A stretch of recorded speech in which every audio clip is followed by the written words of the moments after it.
आपल्या ईश्वरनगरीतील या अखंड हरिनाम सप्ताहाच्या निमित्तानं शिवचरित्र सोहळ्याच्या निमित्तानं तुम्हाला खूप खूप सगळ्यांना शुभेच्छा देतो.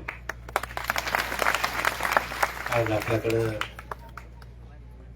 मोकाशी महाराजांचं शिवचरित्रावरती कथा सांगितली जाते.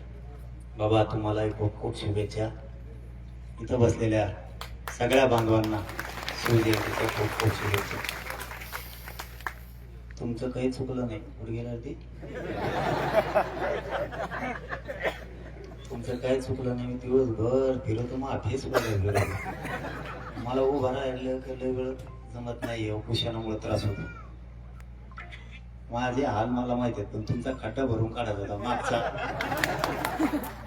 मागच्या वेळेस असं झोपले होते तुम्ही आणि असे रुसले होते. लय भयानक रुसले होते. तुम्ही होते ना त्याच्यात. तुमचा दौऱ्यातच त्यावेळेस नाव नव्हतं आणि येणं मग ते लांबपर्यंत आम्हाला जायचं आणि अचानक तुमच्याकडे आल्यावर पुन्हा लोक पुढचे नाराज होते. आज तसं झालंय. आज सुद्धा आपण 3 गावं दिले, कामखेडा, तुमचा पिसोर आणि गल्लेबोरो. कुणीतरी तिकडं गाड्या वळलेल्या होत्या आणि आधीच सांगून थोडं तिने येणार आहे. आता नसल तर काय असतं, तिथं तुम्हाला पण त्रास होतो, मला पण त्रास होतो, तुमचा पण अपमान होतो. तुम्ही पुढे सांगितल्यामुळे नाही आलो तर. त्यामुळं पुढं कमीत कमी विचारा या गावात